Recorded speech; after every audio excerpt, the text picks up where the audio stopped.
Обращающая сторона, есть вопросы представителю адвокатуры? Пожалуйста, задавайте. Если вы тут мне, к сожалению, немножко отойдут.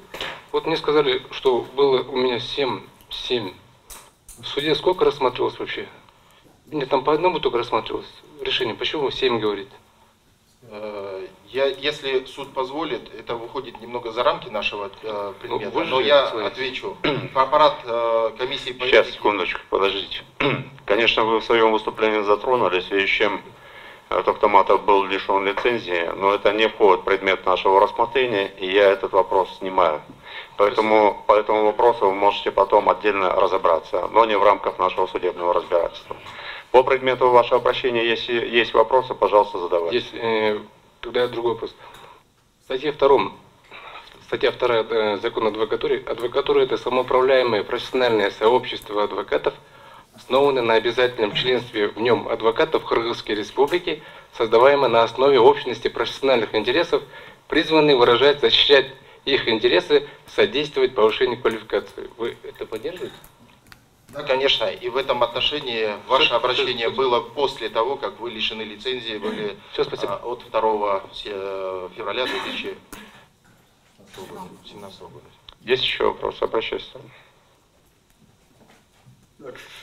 Вот в соответствии с частью 1 статьи 17 закона об адвокатуре и адвокатской деятельности установлен принцип деятельности адвоката. Это независимость и самостоятельность адвоката при осуществлении адвокатской деятельности. По-вашему, насколько должна быть независимость деятельности адвоката? Являясь куратором по защите профессиональных прав адвокатов адвокатуры Кыргызской Республики, я считаю, что это один из первейших принципов, который должен учитываться в участии адвокатов. Но хотел бы вас заметить, что если вы изучили закон об адвокатуре Кыргызской Республики, адвокатской деятельности, он немного разделен. Адвокатура Кыргызской Республики как институт адвокатуры, это его организация, его самоуправляемость, его независимость этого института. И адвокатской деятельности, о принципах которых вы меня сейчас спрашиваете. Есть еще вопросы? Пожалуйста. Скажите, пожалуйста, представитель адвокатуры, вы именно отметили, что с адвокатурой происходит, именно слово ваше, очищение лиц. Именно вот ваши слова, которые были высказаны здесь, в законе адвокатуры, именно есть такой пункт, чтобы вы занимались очищением лиц адвокатуры, адвокатов из адвокатуры? В соответствии с основными положениями, принятыми на 8-м Конгрессе ООН, Кыргызская Республика является членом Организации Объединенных Наций, пока без права голоса. Там в этих международных принципах все заложено. Статья 16 по 22 основных положений о роли адвокатов. Если, опять-таки, я считаю, что это выходит за рамки ваших требований, вы можете прийти в адвокатуру, изучить это положение международного договора. В законе об этом не прописано, да? О чем? Именно о том, что есть слово такие очищения лиц, безупречные социальные адвокаты. Марат Васильевич, это же вытекает из содержания самого закона. Может быть, эти слова и не применены, но исходя из того, что в отношении адвокатов могут применяться меры дисциплинарного взыскания, как раз таки применение мер дисциплинарного взыскания направлено на то, чтобы адвокатов дисциплинировать, стимулировать к тому, чтобы они оказывали свою помощь на высоком профессиональном уровне. А если они не соответствуют тем требованиям, которые есть в законе, то, соответственно, идет процесс очищения через лишение лицензии. Это и есть процесс очищения. Я согласен, но у нас в законе таких полномочий, чтобы очищение, мы же не правоохранительные органы. Но он не говорит о полномочиях, которые есть в законе. Он в целом говорит. Пожалуйста, ответьте на вопрос. Исходя из его слова, очищение лиц линчует. Я бы хотел обратить ваше внимание на статью 7 Закона об адвокатуре Кыргызской Республики, адвокатской деятельности, полномочия Совета адвокатов, да, и о которых я уже сказал, что решение о наличии дисциплинарного проступка и возбуждении дисциплинарного производства с соответствием законам, кодексам, положениям комиссии по этике принимается комиссией по этике. А Совет адвокатов может рассматривать, значит, данный материал только по процессуальным моментом. Если ваши права где-то нарушены были, и вы отстаиваете, что вам не дана была возможность представить доказательства, значит, не нарушения Кодекса профессиональной этики, в этом случае Совет адвокатов, и очень часто это делает, отменяет решение комиссии по этике и направляет на новое рассмотрение. Это защищает права и представление, значит, интересов адвоката в этом проявляется также. Есть еще вопрос? Вот вы ссылаетесь на седьмую статью, да, до которой здесь именно 7 пункт 8 написано «Защита социальных профессиональных прав адвокатов». Вот то, что вы про это говорите?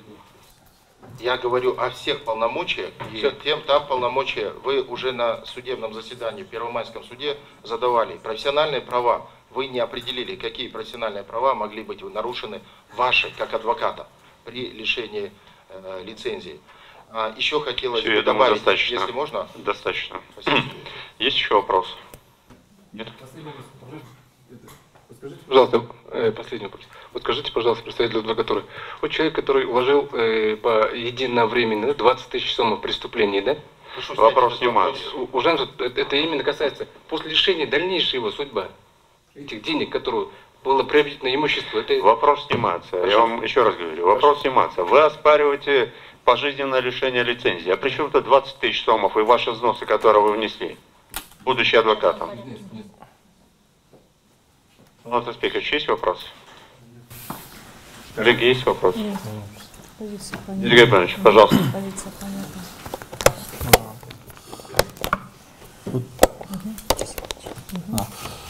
Вот согласно статье 22 закона по адвокатуре Кыргызской республики адвокатской деятельности, вот одним из условий поводом для лишения лицензии является не повышение квалификации адвокатов.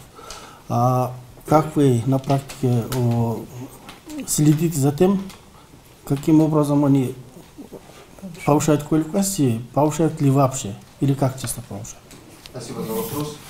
Значит, повышение квалификации сейчас отнесено полномочиям наших территориальных адвокатур, которые созданы в виде филиалов. У нас есть 9 подразделений по 7 областям: город Бишкек, город Ош. Значит, разработаны и приняты стандарты, единые образовательные стандарты, в котором указано, как что принимается под повышением квалификации, и должны отслеживать из расчета 48 часов за 3 года. Исходя из международного опыта, значит, был разработан учеными, практиками, адвокатами, с предложениями, значит, вот этот единый образовательный стандарт и принят, значит, в соответствии с законом. Поэтому на сегодняшний день наверняка вас интересует, лишены ли лицензии кто-нибудь за неповышение квалификации. Скажу нет, потому что на сегодняшний день адвокатура только становится, институт адвокатуры молодой, развивается. Мы должны обеспечить возможность всем адвокатам повышать квалификацию. Но мы пошли вперед. И, значит, адвокатуры, коллегии адвокатов Казахстана, адвокатские палаты Российской Федерации признали в этом направлении большой шаг в адвокатуру Кыргызской Республики. И в связи с этим у нас есть онлайн-курсы повышения квалификации. Мы также вас, всех экспертов, всех судей действующих и экс-судей приглашаем на, значит, тренерские семинары, тренинги по делиться опытом с адвокатами по юриспруденции и также по защите прав граждан, юридических лиц, также государственного органа. Есть еще вопрос? Нет?